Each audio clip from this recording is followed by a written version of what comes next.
নজরুল ইসলাম আমার কাছে একটু অনুপ্রেরণা। কাজী নজরুল ইসলামের গান করি তার একটা বিশেষ কারণ, তার গানের মধ্যে যে রাগের ব্যবহার এবং তার কথা এবং সুর আমাকে মোহিত করে। দিকে এই নজরুলের গান দিয়ে আমার চর্চা শুরু হয়েছিল আর কি, গানের সঙ্গীত চর্চা। কাজী নজরুল ইসলাম ছোটবেলা থেকেই আমার কাছে শুধু পাঠ্য বইয়ের কবি ছিলেন না, তিনি আমার শেকড়ের সাথেও জড়িত। খুকি ও কাঠবিড়ালি কবিতাটা আমার ভীষণ পছন্দ ছিল ছোটবেলা থেকেই। তখন থেকেই আমার কাজী নজরুল ইসলামকে খুব ভালো লাগে। নজরুল ইসলাম আমাদের জাতীয় কবি। ছোটবেলা থেকে ওনার বিভিন্ন রকমের কবিতা, বিশেষ করে লিচু চোর, তারপর অনেক অনেক কবিতা আছে। তো এই কবিতাগুলো শুনে শুনে বড় হয়েছি এবং ওনার সম্বন্ধে জেনেছি। তারপরে তো গান, ওনার গান আমার অসম্ভব পছন্দের, এবং আমার মতো অনেকেই কাজী নজরুল ইসলাম রোল মডেল অনেকেরই। তো আজ বিভিন্ন মানুষের সাথে আমি কথা বলেছি, তাদের কাছে নজরুল কিভাবে উপস্থিত হয়েছে, প্রথমে কিভাবে নজরুলকে জেনেছে এবং তাদের কাছে নজরুল কি, সেই বিষয়ে কথা বলেছি, শুনবো তাদের কাছ থেকে। সঙ্গীত আসলে সঙ্গীত সাধনাটা আমার একদম পারিবারিকভাবেই মায়ের পেট থেকেই, মানে বলতে গেলে এই গান শুনে আসছি। তা আমাদের বাড়িতে আসলে যা ভোরবেলা আমাদের টেপ রেকর্ডার ছিল, সেখানে বাড়িতেই নজরুলের গান চলতো। ভোরবেলা থেকে ঘুম ভাঙতেই নজরুলের গান, মানবেন্দ্র মুখার্জির গান। নজরুলের গানের সুরটা আমাকে বিশেষ করে খুব টানে। কত অঙ্গের, কত ধরনের যে সুর আছে, কত বৈচিত্র্যতা সুরের, সেটা ছোটোবেলা থেকে আমাকে খুব আকর্ষণ করতো। আমি এখনও পর্যন্ত সুরের গান, সুর পাগল আমাকে সবাই বলেও থাকে। হ্যাঁ, মানে শুদ্ধ স্বরের রাগ আমার খুব একটা ভালো লাগে না, যেটা সেটা নজরুলের গানের মধ্যে আমি যে বৈচিত্র্যটা পাই, সেটা আমাকে ছোটোবেলা থেকেই টানতো। আমি চর্চাও করতাম, গেয়েছিও প্রচুর, মঞ্চ পরিবেশনা, প্রতিযোগিতা সব কিছু করা হয়েছে। কিন্তু নজরুলের যে দর্শন, সেটা ছোটোবেলা থেকে আমার কখনো বুঝে ওঠা সম্ভব হয়নি। আমি শুধু জানতাম গায়ক হিসাবে নজরুলকে চিনতাম আর কি। কিন্তু এখন বড় হয়ে দেখলাম সেই নজরুল একজন সাম্যের মানুষ, একজন দ্রোহের মানুষ, একজন প্রেমের মানুষ। সো সেই আদর্শে আমাদেরকে সবসময় উদ্বুদ্ধ হতে হবে, আমাদেরকে সেই পথে চলতে হবে, না হলে আমাদের এই সংস্কৃতি চর্চাটা বিফল হয়ে যাবে একদম। কাজী নজরুল ইসলাম, আসলে এই নামটা ছোটবেলায়, মানে এই নামের সাথে পরিচয় হয়নি। প্রথমত পরিচয় হয়েছিল তার কবিতা দিয়ে। ভোর হলো দোর খোলো ফুকুমনি ওঠরে, ওই ডাকে দুই শাখে ফুল ফুকি ছোট। আসলে এই গানটা, এই লেখাটা যে কাজী নজরুল ইসলামের, তার সাথে তো ওইরকম সংযোগ ঘটেনি যে এই লোকটা কে আবার এত সুন্দর একটা কবিতা লিখেছে। তার কবিতার প্রেমে পড়ে গিয়েছিলাম, তার কবিতাটা এত ভালো লেগেছিল। কিন্তু যখন আস্তে আস্তে বড় হলাম, তখন তার জীবনী সম্পর্কে একটু অবগত হওয়ার চেষ্টা হলো। তার জীবনী জানলাম, তার সম্পর্কে জানলাম। সে দুঃখু মিয়া, এই কি একটা ইন্টারেস্টিং একটা নাম, যে দুঃখু মিয়া হয় কি করে। পরে যখন বড় হলাম, তার সম্পর্কে আরও বিস্তার জানলাম, যে সে আসলে কেন দুঃখু মিয়া হলো। তার জীবন সম্পর্কে, আত্মজীবনী সম্পর্কে জানলাম। যাই হোক, এই কাজী নজরুল ইসলাম আমার জীবনে এমনভাবে প্রভাবিত করেছে, এখন আমি তার গান নিয়ে কাজ করি। মানে তার প্রতি এমন একটা ভালোবাসা জন্মাইলো। ছোটবেলা থেকে গান করতাম, বিভিন্ন ধরনের, বিভিন্ন ধারার গান করতাম, রবীন্দ্রসঙ্গীত করতাম, ছড়া গান করতাম, দেশের গান করতাম, আধুনিক গান করতাম। কিন্তু কেন জানি নজরুলের গানের প্রতি আমার একটা আলাদা ভালোবাসা এবং জন্মালো। আমি নজরুলের গানের সাথে সম্পৃক্ত হলাম ওতপ্রোতভাবে। এখন চেষ্টা করে যাচ্ছি নজরুলের গানের শুদ্ধ সুর এবং বাণী নিয়ে কাজ করছি। যেহেতু শিক্ষকতা করি, নজরুলকে আগামী প্রজন্মের মাঝে ছড়িয়ে দেওয়ার জন্য আমরা আপ্রাণ চেষ্টা করে যাচ্ছি।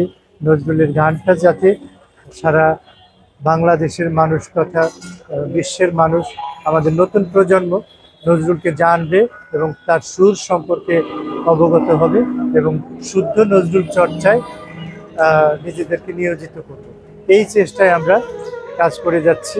আমি ছায়ানটের সাথে যুক্ত আছি, আমি বাংলাদেশ নজরুল সঙ্গীত সংস্থার সাথে যুক্ত আছি, যেখানে আমরা চেষ্টা করে যাচ্ছি সারা বাংলাদেশে নতুন প্রজন্মের ছেলে মেয়েদেরকে প্রশিক্ষিত করবার, নজরুলের গানকে কীভাবে গাইতে হবে এবং শুদ্ধভাবে প্রচার করতে হবে, শুদ্ধভাবে গাইতে হবে, সেই ব্যাপারে আমরা চেষ্টা করে যাচ্ছি এবং এটা একটা আন্দোলন। এবং সেটা আমার কাছে মনে হচ্ছে নজরুলের গান এখনকার প্রজন্ম অনেক পছন্দ করছে এবং তারা সত্যিকার অর্থে এগিয়ে আসছে নজরুলের গান করবার জন্য।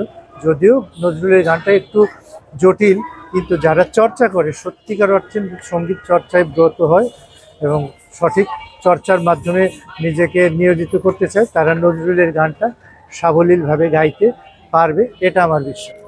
কাজী নজরুল ইসলাম ছোটবেলা থেকেই আমার কাছে শুধু পাঠ্য বইয়ের কবি ছিলেন না, তিনি আমার শিকড়ের সাথেও জড়িত। আমার নানা বাড়ি ময়মনসিংহের ত্রিশালে, যেখানে কাজী নজরুল ইসলাম কিছুকাল দড়িরামপুর হাই স্কুলে পড়াশোনা করেছিলেন। তো ছোটবেলায় যখনই আমি ত্রিশাল যেতাম, যাওয়ার পথে স্কুলটা দেখলে আমার অদ্ভুত একটা অনুভূতি হতো। আমার কাছে মনে হতো এ পথেই তো তিনি হেঁটেছিলেন, এখানে কোথাও হয়তো বসেছিলেন।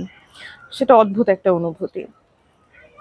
তো ছোটবেলা থেকেই সেজন্য কাজী নজরুল ইসলামের প্রতি আগ্রহটা ছিল আমার ব্যক্তিগত। স্কুলে তার কবিতা তো পড়েছি পাঠ্য বইয়ে, আর ছোটবেলা থেকে আমার গান গাওয়ার প্রতি খুব আগ্রহ ছিল, পছন্দ করতাম। তো তার গানও শিখেছি, গেয়েছি, আর শিখেছি যে তিনি বিদ্রোহী কবি। সেটা বড় হবার পর বুঝতে পেরেছি যে তিনি বিদ্রোহী কেন হয়েছিলেন। সাম্যের জন্য, সমতার জন্য, ভালোবাসার জন্য। তিনি সবাইকে নিয়ে একসাথে থাকার কথা বলতেন, ভালোবাসার কথা বলতেন। জাতি, ধর্ম, বর্ণের ঊর্ধ্বে গিয়ে তিনি ভালোবাসার কথা বলতেন এবং সত্য কথা বলতেন। ইংরেজিতে বলতে গেলে একটা কথা বলতে হয় যে হি ওয়াজ ahead of his time. He was way ahead of his time. তিনি তার সময়ের চেয়ে অনেক এগিয়ে ছিলেন, আর এজন্যই হয়তো তিনি অতীত থেকে বর্তমান, বর্তমান থেকে ভবিষ্যৎ, সময়ের পুরোটা কাল জুড়েই আছেন, থাকবেন। খুকি ও কাঠবিড়ালি কবিতাটা আমার ভীষণ পছন্দ ছিল ছোটবেলা থেকেই। তখন থেকেই আমার কাজী নজরুল ইসলামকে খুব ভালো লাগে। আর স্কুলে আমাদের যখন আমরা ছোট ছিলাম, হামনাত, বিভিন্ন রকম গান নিয়ে আমরা চর্চা করতাম। স্কুলের ফ্রেন্ডরা, দেখা যেত আমাদের কোনো প্রতিযোগিতা হচ্ছে, তখন সবাই মিলে গলা ছেড়ে গান গাওয়া, সবকিছু মিলেই কাজী নজরুল ইসলাম আমাদের ভীষণ পছন্দের ছিল এবং এখনো ভালো লাগে। আজ কাজী নজরুল ইসলামের 126তম জন্মবার্ষিকী। কাজী নজরুল ইসলাম আমার কাছে একটি অনুপ্রেরণা। তিনি একই সঙ্গে প্রেমের কবি এবং দ্রোহের কবি। এই কারণেই তিনি লিখেছেন মম এক হাতে বাঁকা বাঁশের বাঁশুরি, আর হাতে রণতুজ। কাজী নজরুল ইসলামের সবচেয়ে আবেগঘন যে বিষয়টা আমার কাছে মনে হয়, সেটা হচ্ছে তার নানা রকমের লেখা দিয়ে, নানা জায়গায় বিচরণের মাধ্যমে, নানা কর্মের মাধ্যমে, সাহিত্যের বিভিন্ন শাখায় বিচরণের মাধ্যমে উনি আমাদের জীবনকে যেভাবে প্রভাবিত করেছেন, আমাদের চিন্তা ধারণা, ভাবনা চিন্তা, সংস্কৃতি চেতনা যেভাবে প্রভাবিত করেছেন, সেই বিষয়টা আমার কাছে খুবই আবেগঘন মনে হয়। তো নজরুলের গান আমার ভীষণ পছন্দ, বিশেষ করে বর্ষার গান। বর্ষার গানগুলো আমার ভীষণ ভীষণ ভালো লাগে। আর কবিতা তো সব কবিতাই আমার ভালো লাগে, তার ভিতরে বিশেষ যে কবিতাটা সেটা হলো মানুষ।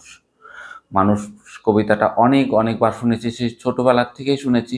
ছোটোবেলায় অতটা বুঝি নাই কিংবা বোঝার চেষ্টাও করে নেই, কিন্তু পরবর্তীতে যতবারই কবিতাটা শুনি আমার ভাবায় আসলে কবিতাটার একটা লাইন, বিশেষ করে সেই একটা লাইন হলো, মানুষ এনেছে গ্রন্থ, গ্রন্থ আনেনি মানুষ কোনো।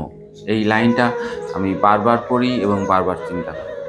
তো যাই হোক, সবাইকে অনেক ধন্যবাদ। আর ফুলমালার ভিডিওগুলো আপনাদের কেমন লাগছে, যদি ভালো লাগে তাহলে প্লিজ জানাবেন। আর যারা এখনও সাবস্ক্রাইব করেন নাই, করে রাখবেন। এরকম নতুন ভিডিও আপনাদের দেখাবো। সবাই ভালো থাকবেন।